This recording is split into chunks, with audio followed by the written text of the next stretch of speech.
Point Zero by Seiko Matsumoto, translated by Louise Kawai. And this is published by Bitter Lemon Press, and it is a very gentle but robust storyline that is set in both Tokyo and Kanazawa, and it is set in about, I think, 1958. So it has a real feel of the period. It's kind of strange when people are smoking, picking up the telephone and not going to their mobile phones. So it's very much a quiet, using trains story that is so evocative of the time and place.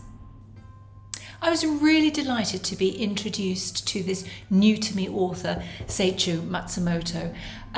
He has a lovely way of writing. It's quite compelling, and he constructs a very nice crime mystery where Teiko is at the heart of the story.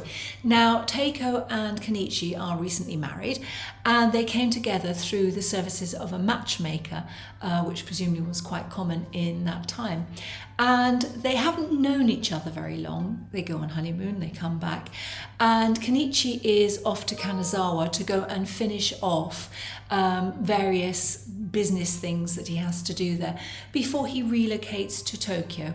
And he goes off, a postcard arrives, and remember those days when you could actually send a postcard, and the postcard could be sent in the morning and then would arrive in London the same afternoon, you know, saying I'll be round for tea. So it's very much going back to that kind of era that, you know, has a sort of simplicity about it, I guess.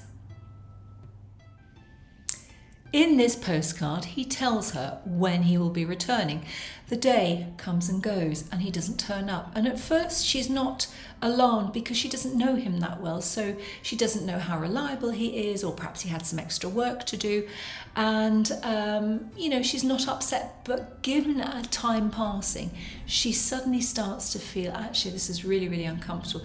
I'm going to go and have a look and see if she can find any trace of him. Mr. Honda, who is the person to whom he was handing over, is actually going to help her. And she heads up to Kanazawa. She stays in a ryokan. She sticks her legs under the table with a kotatsu. And so you get a real sense of, you know, the bamboo, the wood, because Kanazawa is apparently a beautiful place, which is now on my list to visit, which has a lot of Edo period buildings. So she goes up there, she starts to, you know, research, she goes to the police, they can't help. A body then turns up in a remote bay. She goes to identify the body. It's not her husband. So we've got one or two red herrings going around that make this such a pleasant, weavy, winding story that really kept me hooked.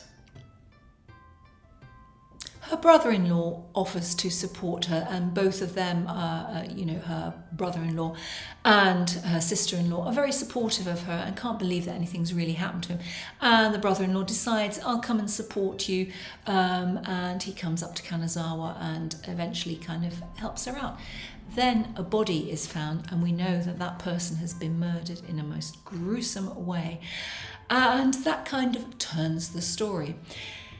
It turns out that her mother has been finding out from the matchmaker that, in fact, Kenichi, in years gone past, just after the ending of World War II, was actually a policeman. And, you know, there is a whole story and a whole new trajectory for the story to take off from there.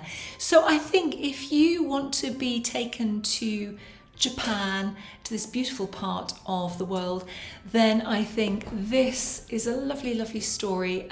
He's a great author, and you know, I'm really, really pleased that I've been offered the opportunity to get to know him and his writing. It's a delight.